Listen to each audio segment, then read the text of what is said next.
halfway around the world with the Melbourne Football Club. A crazy Ron Barassi idea. It worked, and last night the proof as the Irishman won Australian rules ultimate individual honour, the Brownlow medal. My studio guest, Jimmy Stynes, good evening. How are you, Dan? I'm fine. Does it still seem like a bit of an Irish dream? Well, I don't know about dream. I've never ever dreamed about winning a Brownlow. It's not something that you, I suppose, aim or inspire to do or anything like that. You just aim to play football and win and try and play in the grand final and win one. But when you started winning the awards, all the media awards, you won them all, and you tipped as one of the shortest favourites in a long, long time, and favourites never win in Brownlows. Did you think, hey, I may have this, or did you sort of try to block it out of your mind? Yeah, I try to block it out. Like people do say, you know, you've got to win it, you know, you will win, good luck and all this. And I suppose in the back of your mind you think, well, you know, I've got a chance. Obviously, if you're winning awards, you have to be in with a chance. But any time it came into my mind, I just blocked it out straight away.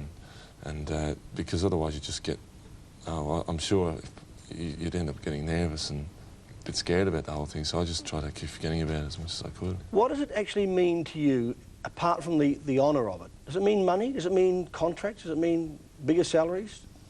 Well, that's not the way I'd look at it now. Obviously, you know, I'm up for contract this year, and you know, everything helps. If you have a good season, that helps with your contract.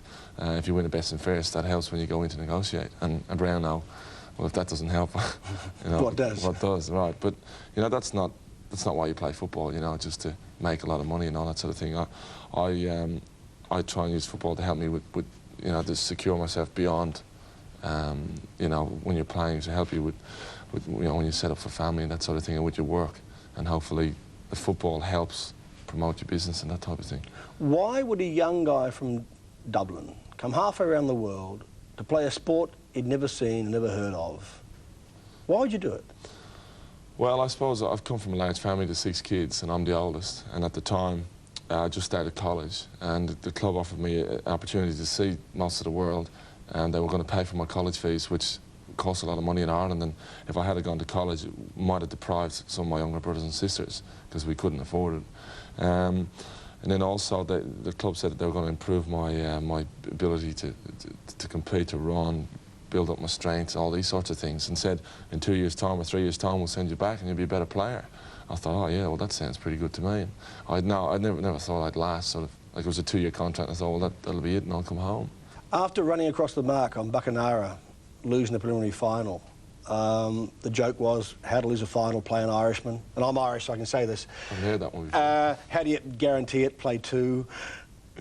Did that sort of stuff, did that ever get under your skin? Do you say, I'm going to show these guys that I am a good footballer and I'm going to get there? Well, it's funny because no one's ever told me those jokes. I don't know, I suppose... You're too big. Yeah, I suppose, well, people are not... The Australian people are not like that. They don't ridicule. Like, it was pretty unfortunate that it was a mistake I made. It wasn't something I tried to do or anything. And, you know, in the course of a game, you make mistakes. Everybody makes mistakes. I just happened to make it at the crucial stage. But the thing is, it was very disappointing for me, especially because I let down the club and the players and supporters and that. But I suppose it's, on a personal thing, I suppose it was a character building. It happened very early in my career. I'd only played, that was my 13th game. Unlucky for some, but, and, you know, I still had a lot of time ahead, I hoped, to make up for it. And so that really gave me a lot of confidence and, I suppose, encouragement to go out and say, right, well, let's try and repay some of the disappointment that you caused your teammates and so forth, and really try hard and be a little bit more valuable to the team. The theory was that you ran across the mark to tell your mum in the stands that you'd won. Well, that's what John Norty said, yeah. To win the Brownlow, you've got to be the best, you've also got to be the fairest. You're a pretty clean footballer, aren't you?